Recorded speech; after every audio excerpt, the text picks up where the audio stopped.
você abrir, eu queria que você falasse assim comigo: escrito pelo dedo de Deus. Há pelo menos, irmãos, 3 ações relacionadas à mão de Deus na Bíblia. Pelo menos 3. Primeiro, escrever. Segundo, conduzir ou guiar. E o terceiro, abençoar. Vamos falar juntos? Vamos lá. Primeiro, escrever. Segundo, guiar, conduzir. Vamos falar direito, né? O pastor errou tudo. Vamos lá. Escrever, conduzir e abençoar. 1, 2, 3 e... escrever, conduzir e abençoar. Então são 3 ações que envolvem Deus a partir das suas mãos. A Bíblia tem inúmeros textos que vão trabalhar a destra de Deus, a mão do Onipotente, a mão do Senhor. Você tem momentos na Bíblia que Deus vai escrever, como vamos falar das tábuas. Mas houve momentos que Deus, por meio do seu Espírito, pegou o profeta Ezequiel e guiou, mostrou o profeta Ezequiel no vale de ossos secos. E houve momentos que Deus começou a abençoar o seu povo. E uma das condições para Deus abençoar o seu povo, que está em Deuteronômio, era o povo ser obediente. Mediante a obediência do povo para com Deus, Deus vinha e abençoava o seu povo. Isso era comum dos pais na vida dos filhos. Você vai ver a família de Jacó abençoando, pegando cada filho, colocando a mão e abençoando cada um deles. Pais que guiaram os seus filhos e pais que escreveram histórias, legados para os seus filhos. Então a representação de Deus na terra tem a ver com o pai, a sua casa. Então quando você tem um bom pai, você tem um pai que abençoa, um pai que guia, um pai que descreve, que escreve histórias, canções, palavras para os seus filhos, representa Deus lá na sua casa. Então não precisa olhar para o lado, perceba bem se o teu pai, se você pai, tem conduzido a sua família, tem sido um representante de Deus lá. Eu espero que esteja, diga amém. Por isso nessa noite eu queria trabalhar com a igreja a respeito dessa temática. Quando Deus escreve na terra, ou escrito pelo dedo de Deus. Tem uma música muito conhecida, né, do Thales Roberto, escrito pelo dedo de Deus.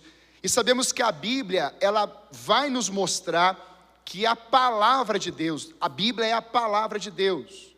A Bíblia, ela foi escrita por homens inspirados pelo Espírito Santo de Deus. Mas olha que interessante, 2 Timóteo vai afirmar exatamente isso. Toda a Escritura, toda, de Gênesis a Apocalipse, é inspirada por Deus e útil para ensinar o que é verdadeiro e para nos fazer perceber o que não está em ordem em nossa vida. Ela nos corrige quando erramos e nos ensina a fazer o que é certo. Então, se você quer fazer o que é certo, você precisa andar mediante a palavra de Deus. Deus, Ele guiou homens. O próprio Espírito de Deus veio na vida de homens, dos homens, para escreverem toda a sua palavra. E há 3 momentos, houve 3 momentos, irmãos, que Deus escreveu na terra. Eu queria destacar esses 3 momentos, colocando dizeres ou palavras, frases, mostrando que quando Deus escreve, quando Deus fala, quando Deus guia, é porque Deus quer transformar um povo, Deus quer liberar coisas dele sobre esse povo, e Deus quer direcionar esse povo para um tempo de conquista, de avanço, um tempo de romper. Isso vai nos mostrar também que muitas vezes Deus não escreveu simplesmente porque o povo estava em obediência, mas Deus escreveu também em momentos que o povo estava em rebeldia, o povo estava num momento de baderna. Eu queria pensar isso com você, por isso, em primeiro lugar, nós vamos já ler o texto. Deus escreveu nas tábuas e entregou a Moisés. Eu queria que você abrisse comigo a sua Bíblia em Êxodo 24, primeiro texto que nós vamos ler, onde fala da escrita de Deus.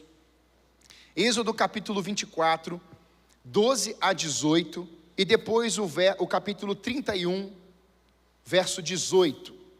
Esse primeiro texto eu vou ler na NVI, e o segundo texto eu vou ler na versão ARA, Almeida Revista Atualizada. Êxodo 24, você está sem Bíblia, acompanha aqui no telão. Disse o Senhor a Moisés: suba ao monte, venha até mim, e fique aqui.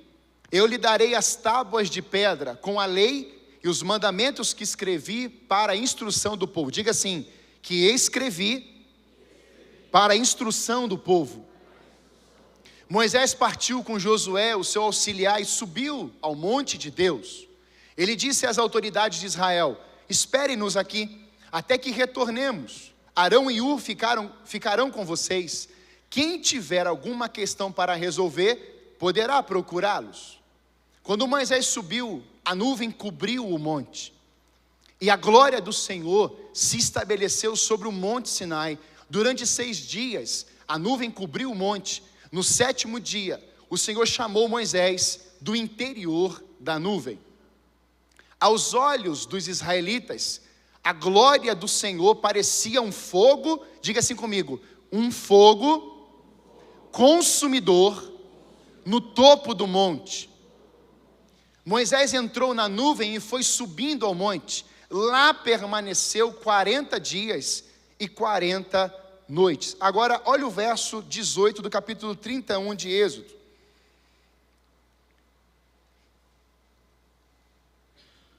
E tendo acabado de falar com ele no monte Sinai, deu a Moisés as tábuas, as 2 tábuas do testemunho, tábuas de pedra, escritas pelo dedo de Deus. Deus escreveu as tábuas e as entregou para Moisés com a finalidade de instruir o seu povo. E aqui eu queria, nesse primeiro lugar, irmãos, primeiro tópico da palavra, se você está escrevendo, o primeiro tópico é quando Deus escreveu as tábuas da lei. Muitas vezes, olhamos para a história do povo de Israel e percebemos acidentes, porque não seguiram as instruções dadas anteriormente de Deus, por parte de Deus. Todo filho que não é instruído, há uma facilidade dele se perder com facilidade. Certa vez eu estava com a Duda e não sei se era a Duda ou a Laura agora, mas aconteceu com as duas. Estávamos no shopping e de repente eu dou instruções antes de sair de casa no carro e estou lá junto no shopping. Tinha só ido eu e com uma delas. E eu falei assim: olha, fica perto do papai, aqui junto comigo. Eu entro numa loja bem grande. Irmãos, eu estava olhando para ela, uma delas. Eu olhei para a roupa, coloquei a mão. E quando eu olhei para baixo, mestre dos magos, onde é que você está? Sumiu, desapareceu. Eu falei assim: meu Deus, e desesperado. E o que eu faço? E na hora veio assim, a porta da loja, saí correndo. O segurança, um Golias de 3 metros. Eu falei assim: me ajuda. Ele falou: o que você quer que eu te faça? Eu fecho a loja. Minha filha sumiu.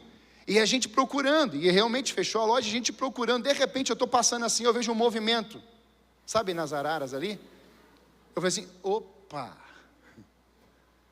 Quando eu vou chegando perto, ela fala assim: oi. Irmãos, eu subi no céu, vi Jesus e voltei. Você perde o controle. Instruções dadas, mas não foram seguidas. E quando isso acontece, no trânsito, você é um bom motorista, amém?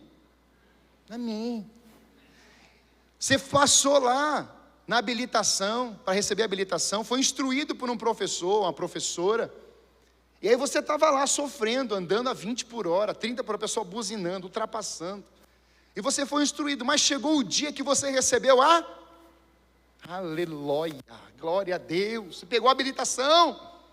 E você pega a habilitação, você faz o quê? Velozes e Furiosos, sai da frente que eu estou passando. Não pode, porque é um ano de provisória. Tomar multa, perde a carteira. Meu pai nunca deixou eu dirigir o carro antes dos 18 anos ou antes de ter a carteira de habilitação. Louvado seja Deus. Pai, seja sábio, seja sábio. Não, meu filho com 16 anos tem que dirigir, porque quando chegar com 18 vai estar lá fera. Ele vai amar dirigir com 16, e com 17, e com 18, e aí vai te trazer dores. Qual a idade para dirigir? Qual a instrução? O que o governo diz? 18 anos, está autorizado a fazer a escola, amém? Fez lá, pagou aquele negócio baratinho que está hoje, merreca, tranquilo, né? Tranquilão.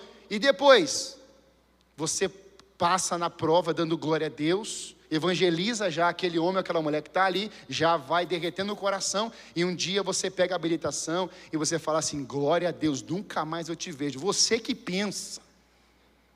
Porque uma vez eu doei um carro de presente para uma pessoa, e a pessoa olhou para o radar, e meu nome estava no nome dessa família, e a pessoa olhava pelo radar e falava assim: você é muito gente boa. E ela passava naquela velocidade abençoada, e eu fui parar naquela aula que ninguém quer estar.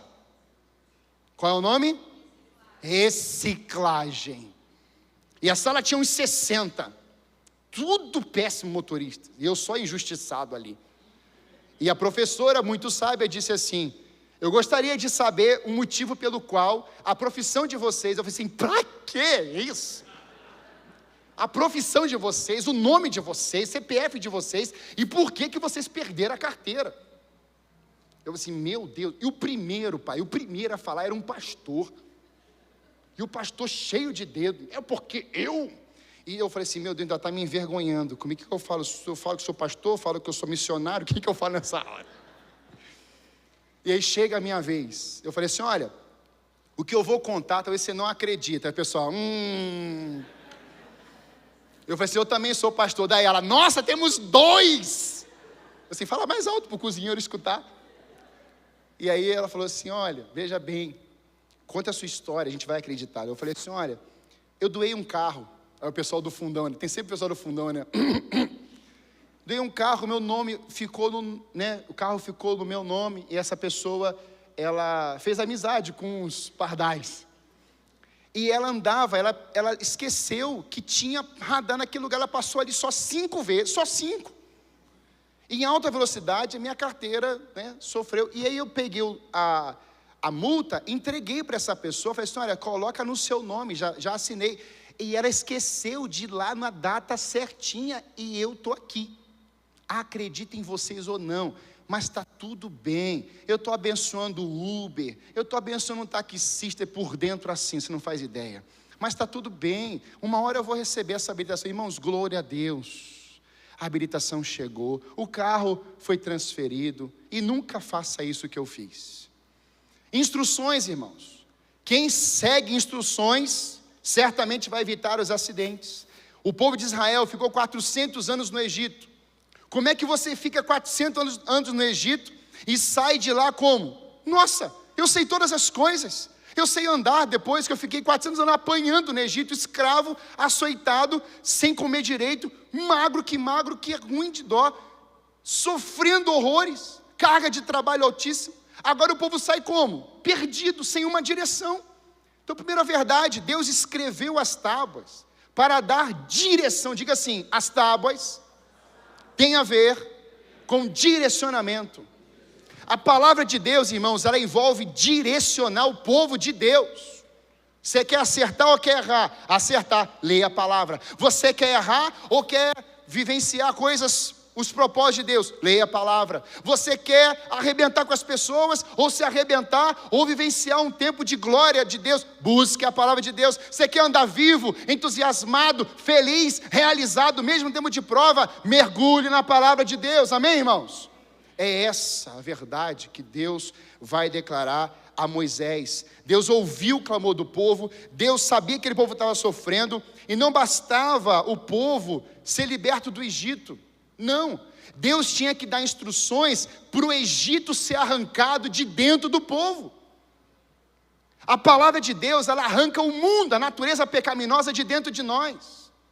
Eu tenho dito aqui, nós lemos a palavra de Deus, e Deus, Ele vai ministrando em nossas vidas. Então nós temos tempo com Deus, nós buscamos Deus, nós temos Deus. Agora, quando a Bíblia te lê, é Deus que tem você. É Deus que parou, você parou para ouvir Deus.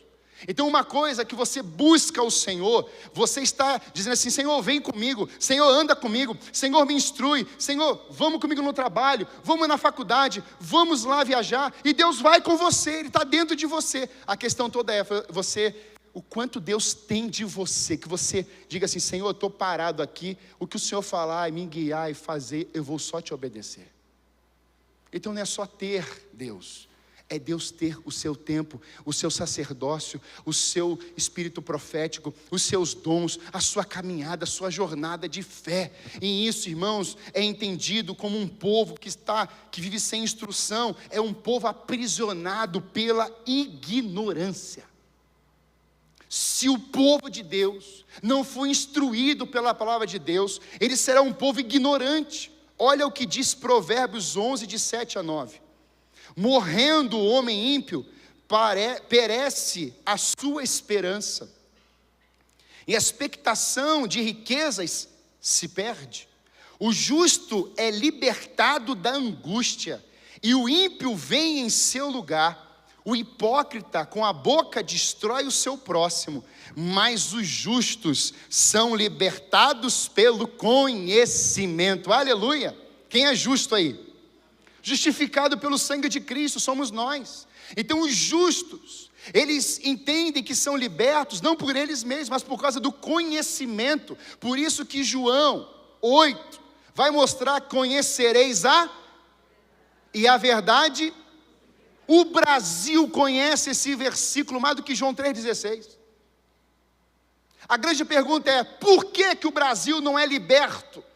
Porque não conhece na intimidade. Uma coisa é saber, eu sei sobre Deus, era o povo que estava lá no Egito, sabemos que Deus existe. Outra coisa é você conhecer, é a intimidade, é o coração de Deus, e você só conhece na intimidade de Deus quando você mergulha nessa palavra. É conhecer o que Deus quer mostrar, é o seu coração. A Bíblia começa a nos mostrar a respeito disso, de que os justos são libertos pelo conhecimento da verdade, Jesus Cristo, o Filho de Deus. Provérbios 1,7 vai mostrar mais uma vez isso. O temor do Senhor é o princípio do conhecimento, mas os insensatos desprezam a sabedoria e a disciplina. Olha o que o apóstolo Paulo vai dizer em Filipenses, e segunda carta dele aos Coríntios: esta é a minha oração, que o amor de vocês aumente cada vez mais em conhecimento e em toda percepção. Olha a oração do apóstolo.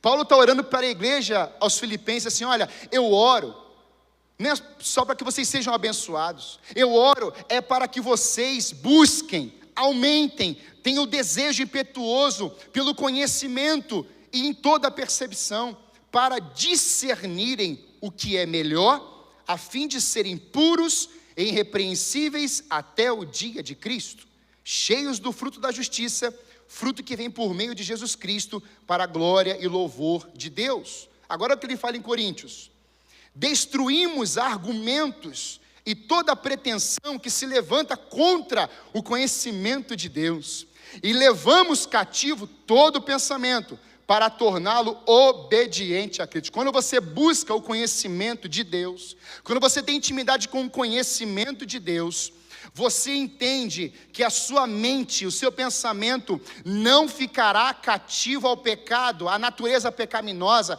mas a sua mente estará presa à obediência em Cristo. Aleluia.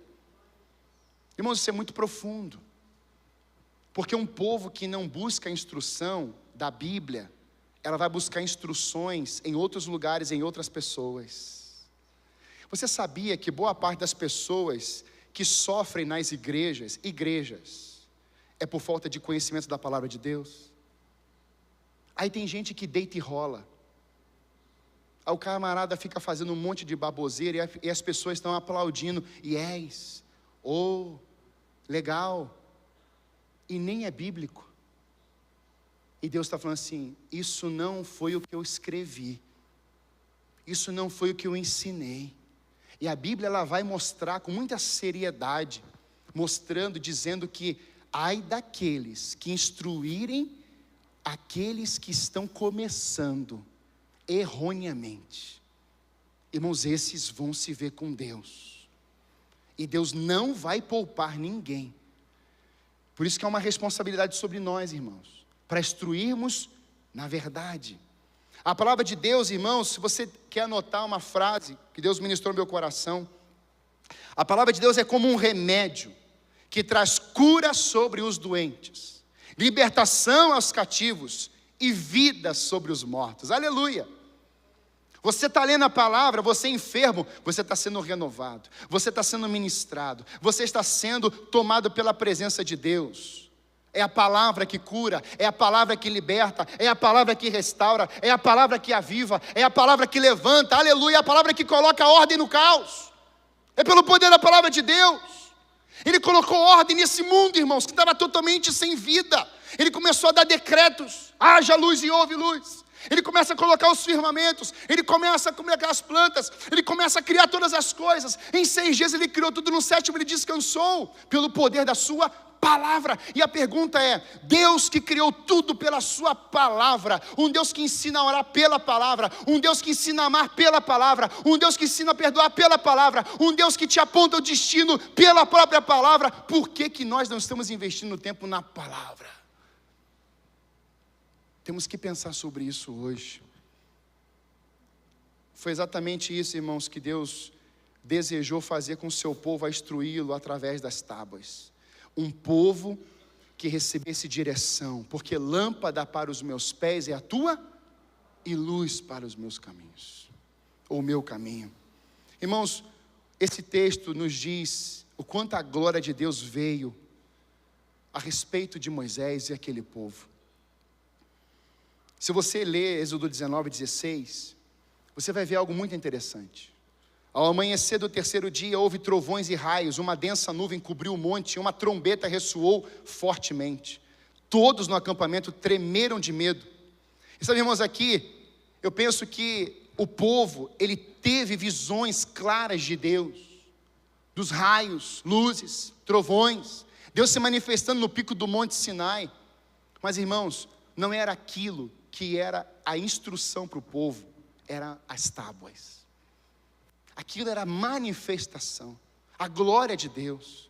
Mas o que o povo precisava guardar era o quê? A lei, os mandamentos dentro deles. E eu olho para tudo isso, eu percebo que naquela primeira noite o povo não dormiu, não piscou os olhos. Algo sobrenatural aconteceu, Deus estava se movendo naquela montanha. Eu não sei você, mas às vezes a gente está dirigindo, vê aqueles raios, aquele clarão no céu, você fica impactado, você imagina isso sendo Deus se mostrando para o profeta Moisés no pico de uma montanha. Como que o povo estava vendo tudo isso?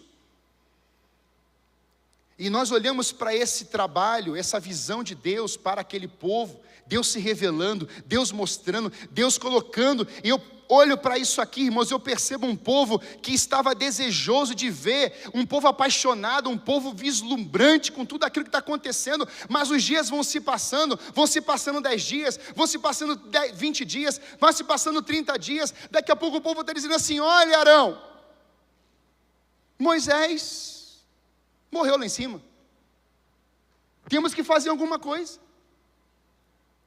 Você lembra, quando você foi um novo convertido, você frequentava as vigílias da igreja, você mergulhava na palavra, você dava glória a Deus, você evangelizava o povo, lembra disso? Você lembra como eu lembro? Amém? Você tinha aquele desejo de evangelizar, você viu o poste, não tinha ninguém perto de você, você falava para o poste: ei, poste, já treinando caso aparecesse alguém. A gente é assim, novo convertido, mas a gente vai andando, os anos vão se passando, a gente vai se distanciando de Deus, a gente vai se aproximando mais da terra, como o Vinícius falou, a gente vai se distanciando do Senhor, a gente vai distanciando da sua glória, a gente vai abandonando a glória, a gente vai se aproximando dos Golias, das guerras, dos problemas, e a gente esquece que Deus está lá, na presença dEle, gloriosa dEle, e a gente, tanto de esquecer, deu as costas para Ele, a gente começa a desenhar um bezerro de ouro, com as próprias mãos. E Deus tinha dito lá: vocês não poderão adorar outros deuses, só eu. Eu olho para tudo isso e eu percebo que Deus colocou as tábuas para nos instruir. E a frase que veio ao meu coração nessa passagem é: da libertação à instrução. Deus com a sua mão liberta o povo. Diga-se comigo: da libertação à instrução. Não tem como, não teria como um povo ser liberto e Deus deixar aquele povo de qualquer jeito no deserto. Mas mesmo com as instruções, o povo decidiu dar voz ao seu coração egoísta. Nessa noite, você chegou até aqui precisando de libertação. Você chegou até aqui precisando de cura, de restauração, buscando uma resposta. Eu te digo que o nome dessa resposta hoje é Jesus de Nazaré. Porque na cruz do Calvário, Ele morreu pelos nossos pecados, e Ele libertou toda a humanidade do pecado, daquela condenação. O sangue de Cristo nos purifica de todo o pecado. Antes da cruz, todos pecaram, e todos pecaram, e todos pecaram. Mas depois que a gente passa pela cruz, nós somos lavados, redimidos pelo sangue do Cordeiro. Agora você é justificado, agora você tem o conhecimento. Antes da cruz, eu sei sobre amor. Quando eu passo pela cruz, eu revelo esse conhecimento do verdadeiro amor. Isso é poderoso. E hoje Jesus está aqui, dizendo assim: olha, eu tenho libertação para a tua vida, e eu também tenho instruções para você continuar a jornada. Quem quer ser instruído por Deus aí? Segundo a escrita de Deus na terra, quando Deus escreveu, diga assim, quando Deus escreveu na parede. Vocês lembram? Quando Deus escreveu na parede, no palácio. Vamos ler esse texto, Daniel capítulo 5, 22 a 30. Na NVI, se você está aqui no telão, para a gente aproveitar o tempo. Mas tu, Belsazar, seu sucessor, não te humilhaste, embora soubesses que de tudo isso. Pelo contrário, tu te exaltaste acima do Senhor dos céus, mandaste trazer as taças do templo do Senhor, para que nelas bebesse tu, os teus nobres, as tuas mulheres e as tuas concubinas. Louvaste os deuses de prata, de ouro, de bronze, de ferro, de madeira e de pedra, que não podem ver, nem ouvir, nem entender. Mas não glorificaste a Deus, que sustenta em suas mãos a tua vida e todos os teus caminhos. Por isso ele enviou a mão que escreveu as palavras da inscrição. Esta é a inscrição que foi feita, Mené, Mené, Tekel, Parsim. E este é o significado destas palavras. Mené, Deus contou os dias do teu reinado e determinou o seu fim. Tekel, foste pesado na balança e achado em falta. Pérez, teu reino foi dividido e entregue aos medos e persas. Então, por ordem de Belsazar, vestiram Daniel com o manto vermelho, puseram-lhe com corrente de ouro no pescoço e proclamaram o terceiro importância no governo do reino. Naquela mesma noite, Belsazar, rei dos babilônios, foi morto. Diga assim comigo: da baderna ao julgamento.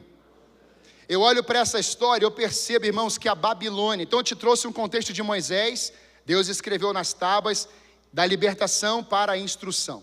Agora eu estou falando de um outro profeta, de um outro contexto, que não é mais o Império Egípcio, mas agora é o Império Babilônico, um dos piores impérios de todos os tempos, que vai surgir, originar lá em Babel, da Torre de Babel. Por isso Babilônia vem lá desse nome Babel.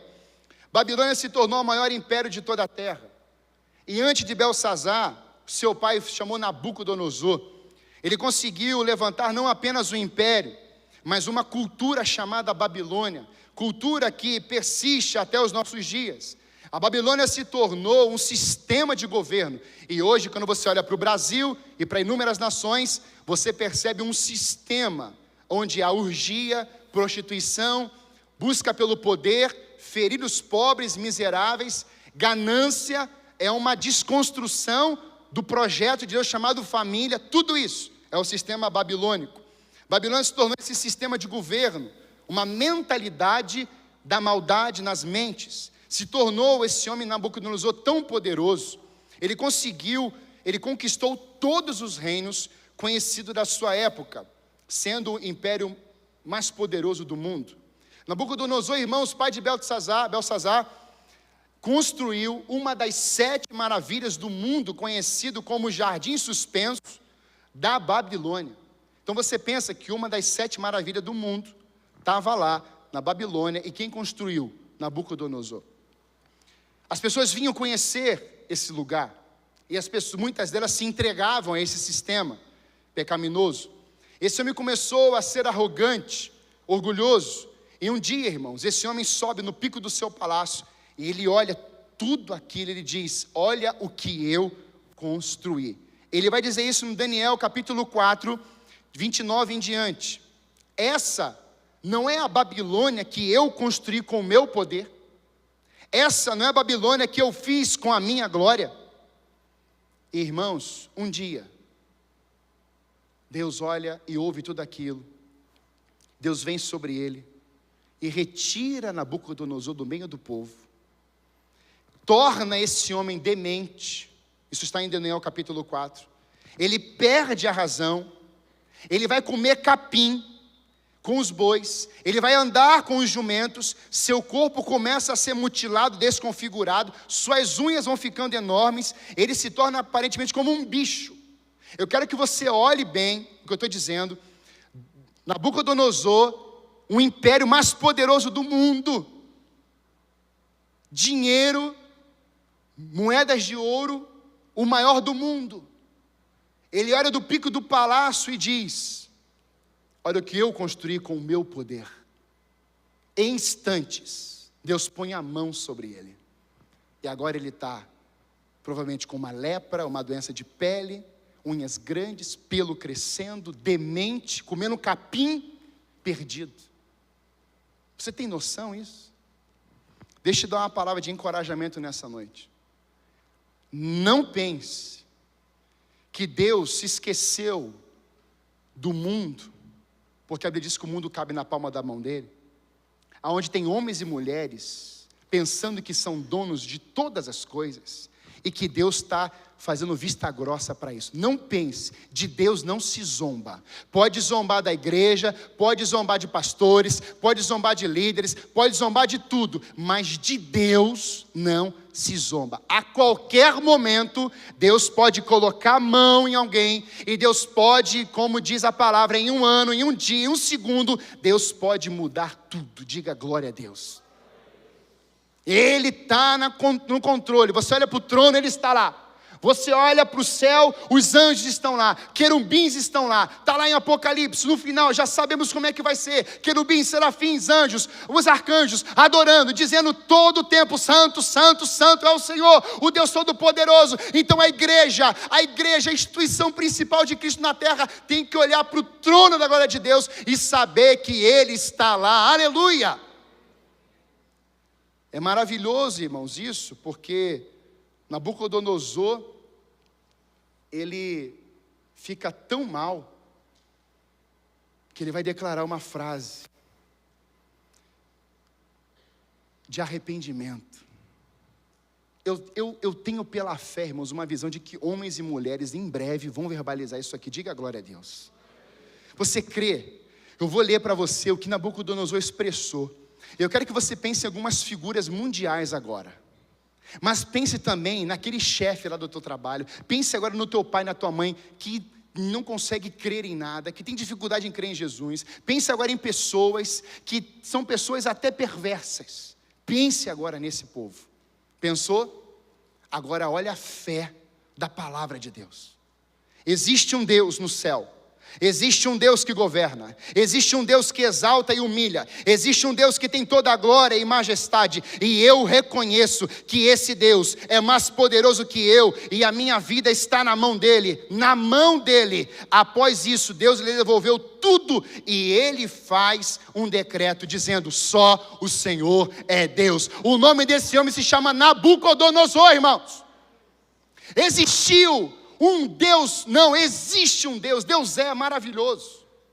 Nabucodonosor, que está ali amaldiçoando, confrontando, fazendo tantas coisas perversas, agora Deus vem e toca nele, e agora em seguida ele está dizendo assim: esse Deus é glorioso, eu reconheço que ele é Deus. E ele não faz só um aviso, ele faz um decreto.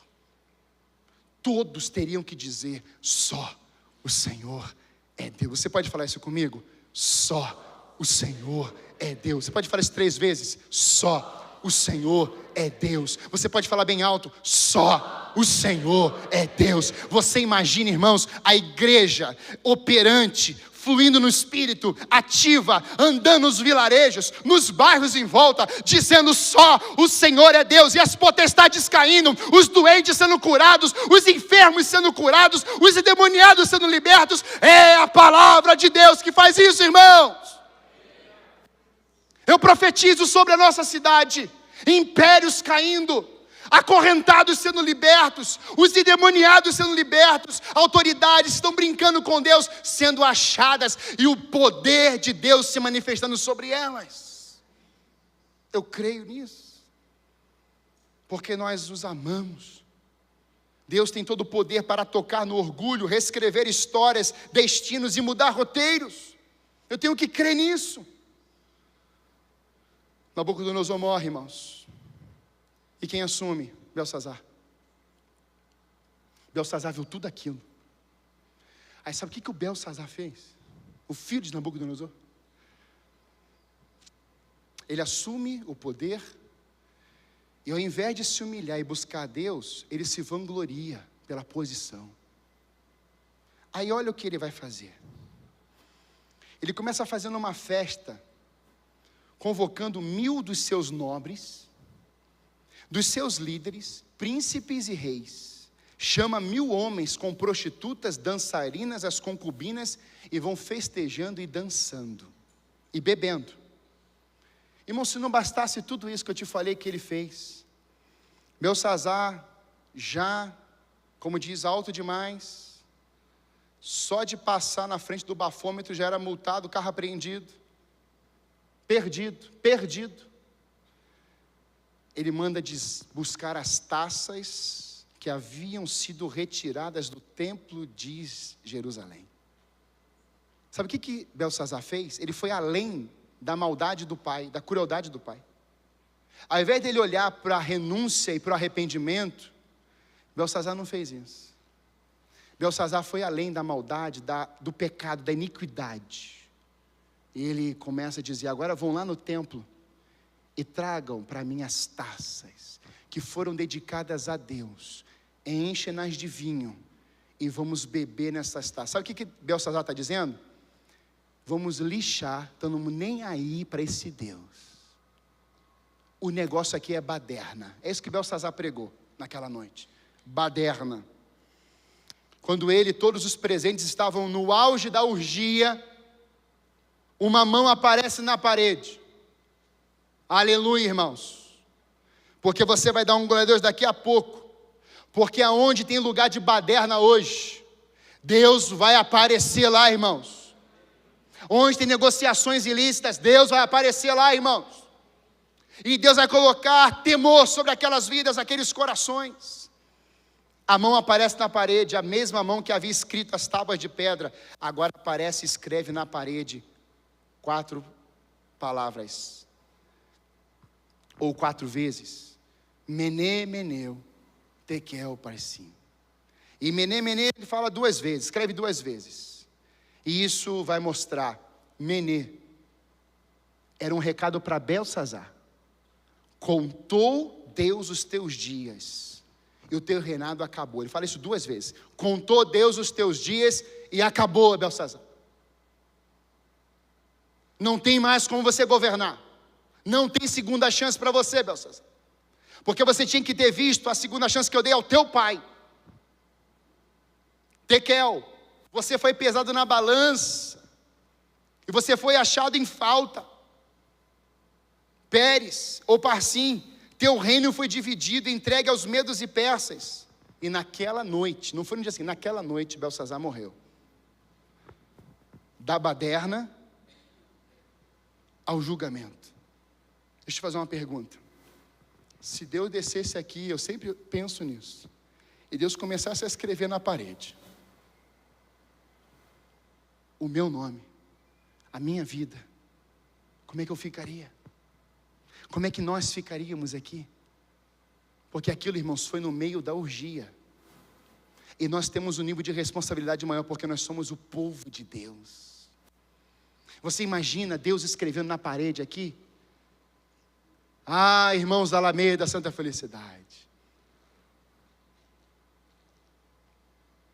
Não dá um temor, irmãos? Você está experimentando esse temor de Deus aqui nesse lugar hoje?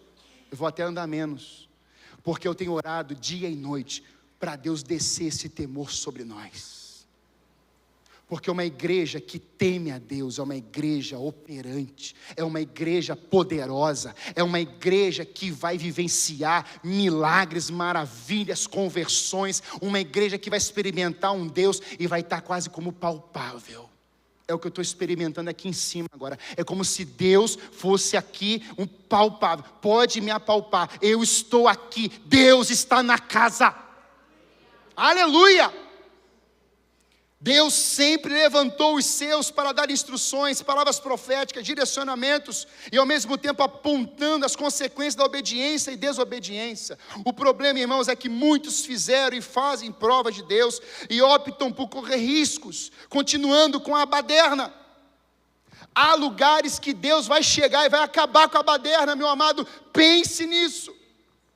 E eu tenho clamado a Deus não só por famílias, mas eu tenho pedido, Senhor, entre nos lugares que a tua igreja não tem conseguido entrar, e lá, Senhor, acabe com essa baderna, acabe com essa injustiça, essas tramas de iniquidade, de ferir o povo, de maltratar o povo, de roubar, de colocar aborto na lei, de permitir uma constituição que seja simplesmente favorável a um pedaço do Brasil. Deus está com os olhos sobre o Brasil, igreja. Deus não se esqueceu do Brasil. Até o personagem Jesus apareceu no Brasil.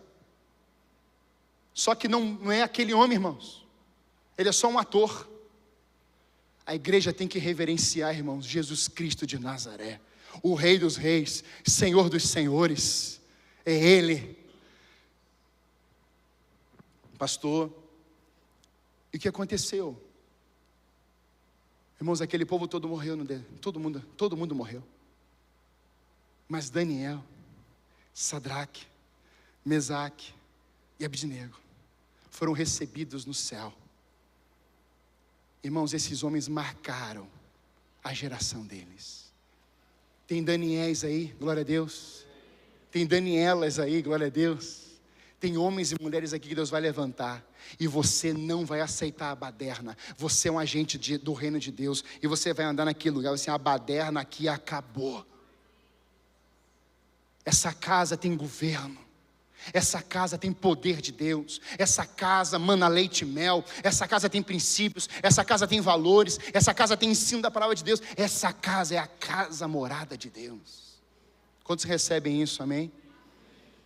A terceira e última escrita de Deus, Jesus escreveu na areia. João capítulo 8, de 1 a 11, nos mostra uma passagem lindíssima da palavra de Deus. Jesus, porém, foi ao Monte das Oliveiras. Ao amanhecer, ele apareceu novamente no templo, onde todo o povo se reuniu ao seu redor. Ele se assentou para ensiná-lo. Os mestres da lei e os fariseus trouxeram-lhe uma mulher surpreendida em adultério. Fizeram-na ficar de pé diante de todos e disseram a Jesus: Mestre, esta mulher foi surpreendida em ato de adultério. Na lei de Moisés, olha, eu queria citar, irmãos, nos ordena apedrejar tais mulheres. E o Senhor que diz? Eles estavam usando essa pergunta como uma armadilha, a fim de terem uma base para acusá-lo. Mas Jesus não conversou com eles, inclinou-se e começou a escrever no chão com o dedo.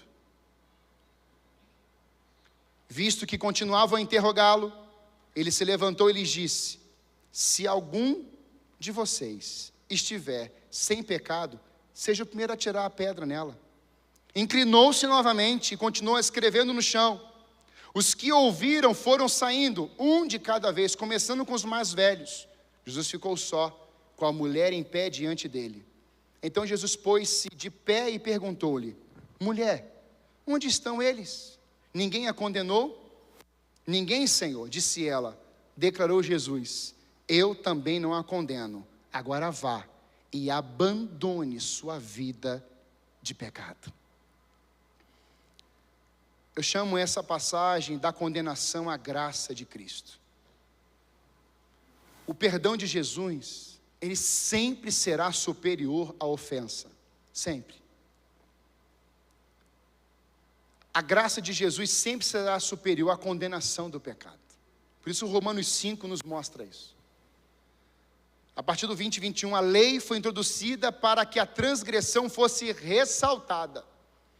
Mas onde aumentou o pecado, superabundou a fim de que assim como o pecado reinou na morte, também a graça reine pela justiça para conhecer vida eterna, mediante Jesus Cristo nosso, aleluia! O pecado, o salário do pecado é a morte, mas o dom gratuito de Deus, a graça, é a vida eterna. Um povo que estava condenado, Cristo desce, vai para a cruz, é uma ponte, da onde seria o abismo para o povo. Agora Deus se coloca em Cristo, andando nessa terra, e diz: vocês agora estando em mim, tem nova escrita, andando em mim, tem novo futuro, andando em mim, tem uma promessa, andando em mim, tem história nova para você, andando em mim, as coisas velhas vão se passar, eis que tudo se fez novo, andando em mim, eu tenho destino glorioso e eterno para o meu povo. Nós temos que andar em Cristo, é a graça.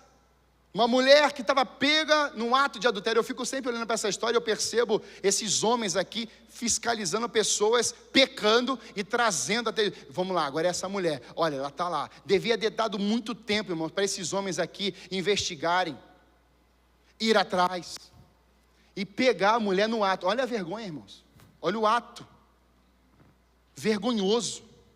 Não bastasse isso, você acha que estão levando como essa mulher?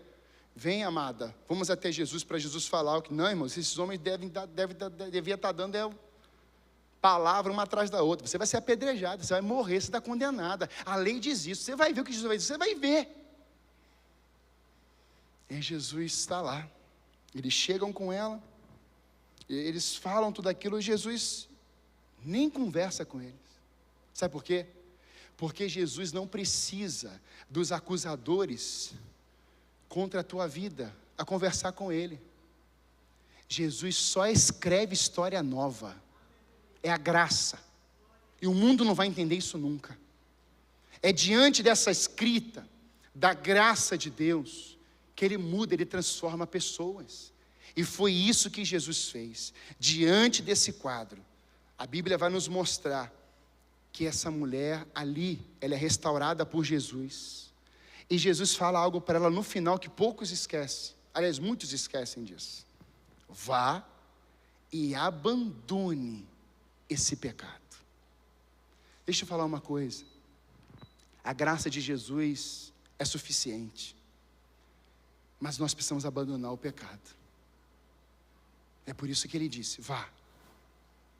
Essa mulher estava com alguém que não era marido dela, e já era o quinto. Irmãos queridos, amado visitante que está aqui, põe tua vida em ordem. Põe tua vida em ordem. A Bíblia diz para colocar a tua casa em ordem, porque ainda dá tempo. Sabe, irmãos, eu confesso aos irmãos que pregar um sermão desse é desafiador, mas Deus está subindo a nossa igreja, a nossa família espiritual para um nível de consolidação, porque a nossa raiz, irmãos, tem que ser palavra. Chamar você aqui e dizer prosperidade, que vai te dar isso, que vai te dar aquilo, isso é mole, qualquer um faz.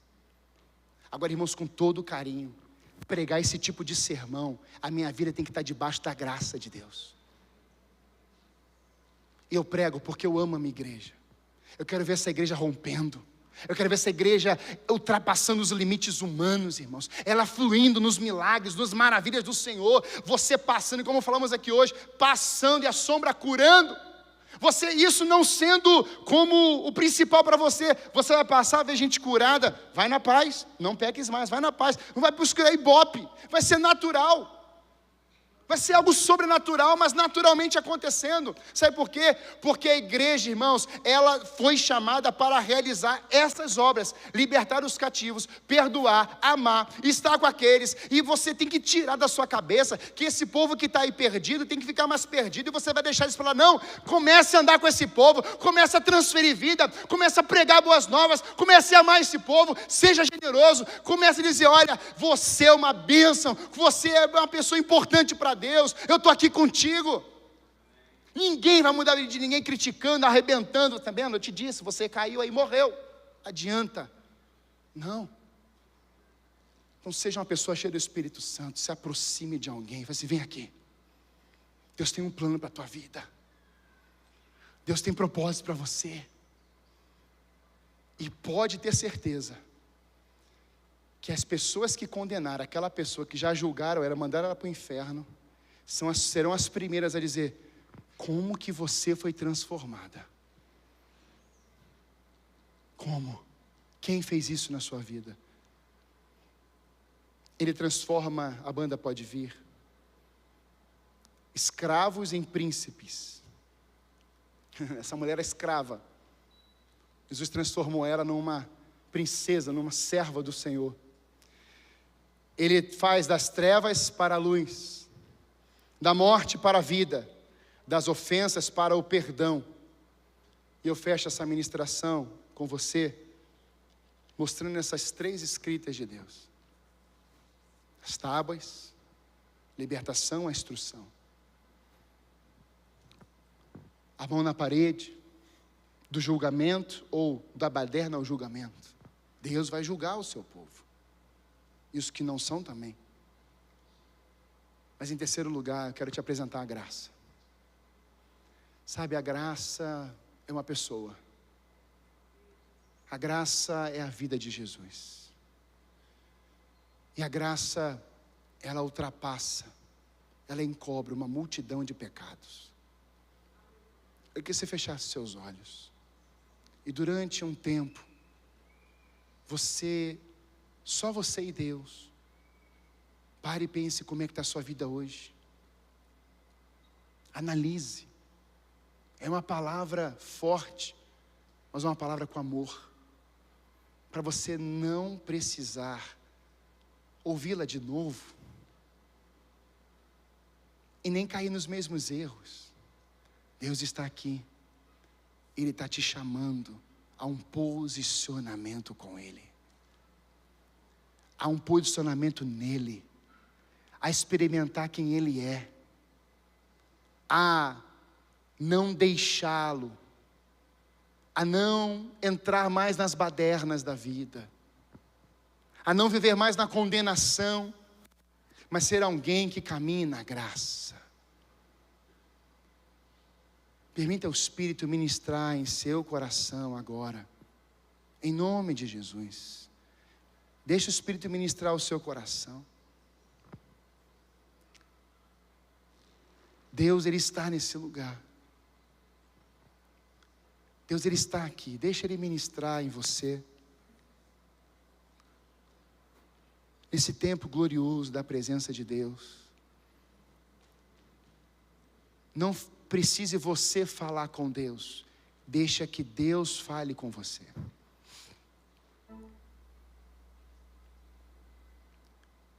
Como é que você está hoje, meu filho? Deus está lendo agora a realidade da sua vida. Por onde você anda, com quem você fala, as suas práticas. Quando ninguém está vendo, Deus está vendo. Quando você está só, Deus está vendo. Como é que você está agora? Pastor, estou me sentindo um lixo. Pois é.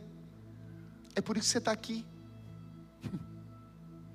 É por isso que você está aqui.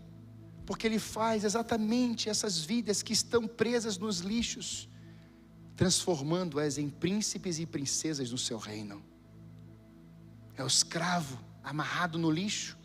Ele arranca o lixo e te dá um nome, te dá uma identidade, te faz caminhar em propósitos. Nessa noite, a mensagem é essa. E Deus está olhando para essa igreja nessa noite, com essas 3 escritas, e dizendo: qual é o seu posicionamento agora? O que você vai fazer com isso? Se nessa noite você quer ser liberto pelo sangue de Jesus, das dores, dos traumas, da iniquidade, do pecado, das dívidas, você vai deixar o seu lugar e vir para cá. Se nessa noite você está em ambientes de baderna, e Deus te traz até esse lugar, escreve na parede, e Deus diz: eu quero te dar uma oportunidade. Mas também Deus te traz esse lugar, você que está aí, vivendo a sua vida do seu jeito, e Jesus vem e escreve uma nova história sobre você. Eu quero uma nova história em Cristo. Você quer uma nova história em Cristo? Deixe seu lugar e vem para cá. Eu quero uma nova história em Cristo. Eu quero que a minha vida seja escrita pelo dedo de Deus. Eu quero que o meu coração seja de fato a marca da mão de Deus, não mais as minhas. Eu preciso dessa mão sobre a minha vida. Se nessa noite você quer entregar a sua vida a Jesus, eu queria que você ficasse de pé no seu lugar. Eu quero entregar minha vida a Jesus hoje. Eu quero que a mão do Senhor me guie, escreva uma nova história, e essa mão me abençoe. Eu quero a mão de Jesus sobre mim. Você quer entregar a sua vida a Jesus hoje? Fique de pé no seu lugar, em nome de Jesus. Eu quero.